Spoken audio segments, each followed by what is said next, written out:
This video is going to talk about how to add zones on a map, specifically how to do them by hand, maybe one at a time. If you're looking for information on how to import a large list of locations into the GeoTab system using a spreadsheet, there's a separate video for that. In this case, the first thing we're going to do is we're going to pull up a map.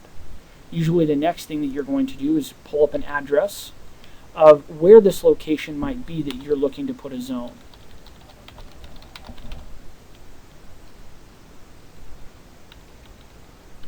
Again, you can go in and type this in at any point.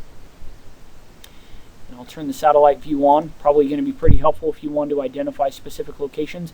Now in this case, you'll notice that the Strategic Telecom Solutions office is already listed as a zone. So if I wanted, even in this search field here, I could go in and search by that if I wanted to pull up an already listed zone, which would be right there. Maybe I want to add a zone next to it though. Maybe I want to include this entire portion of a zone over here. So all I have to do is click on Add Zone, and then my cursor will allow me to then just start putting dots on a map. You can be as detailed as you want. You can zoom in. Maybe you want to get really close. I'm probably going to want to turn off the angled view. I can even adjust my dot here. And as I pan around, I can actually put in smaller dots in closer proximity, maybe to follow the curvature of a road. That makes it pretty easy. And then to close off my zone, all I have to do is hover my cursor back over the first dot I started with. Sometimes it's going to be worthwhile to zoom in pretty close just to make sure you're on the right dot. It is possible you could put two dots really close to each other and they don't actually complete the zone. In this case, when I close off this, the next thing that's going to happen is my screen's going to change and it's going to ask me to name this location now. Maybe I want to make this a job site with some type of a value, something to that effect. Once I have that, I can go in and apply my different group settings if I want. Maybe I want to make this part of the south region if necessary. Maybe I want to add in an account number, whatever that might be. I can make it visible on the map. If you have a lot of zones on a map and the map is getting kind of cluttered, you can turn some of them off in terms of making them not visible. Or if you have really large zones, maybe covering a state or something like that, you can make them non-visible, but they will still work for all the functions that you have for reporting and maybe some exceptions that you have set up. Under types, most systems are actually just going to come with a home, an office, and a customer type. You'll notice in some of these we added some additional ones. So maybe I want to consider this that this is a bank and a customer. Or maybe it's just a bank and I've used it customer as a different option. I can color coordinate any way I want. I can adjust the transparency of how bold or how dark I want that actual color to be.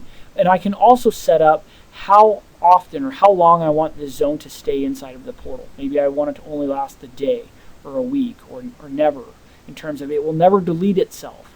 If I leave it for today, by tomorrow, this zone could be gone, or the next day, whatever that is.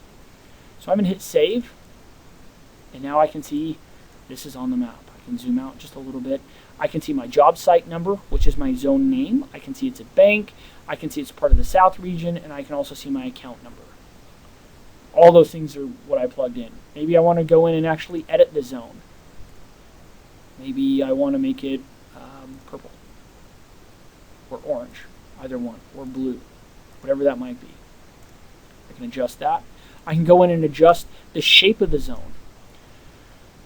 So as I zoom back in here, you'll see all the dots that I laid down on the map. Maybe I actually end up acquiring the location next to me. Maybe I want to adjust some of my my dots here. But maybe I just can't seem to make this stretch out. Maybe if I click on it, come over, and complete my zone, and hit save.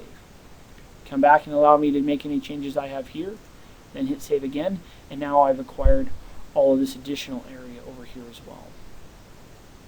This is going to be a really easy way for you to go in and add zones. Not going to be effective if you have a lot of them to do, but if they're one at a time, 4, 5, 6, not really a big deal. Search for the address, go in and set them up. If you're ever looking for your list of zones, you can always go to the zones and message option and click on the zones, and it will list all of the zones that are there. I can scroll down and also see again, there's my job site listed. I'll open this up again. Talking about how we actually added the bank or the auto dealer or any of those other options in here, these are all going to fall under the types option.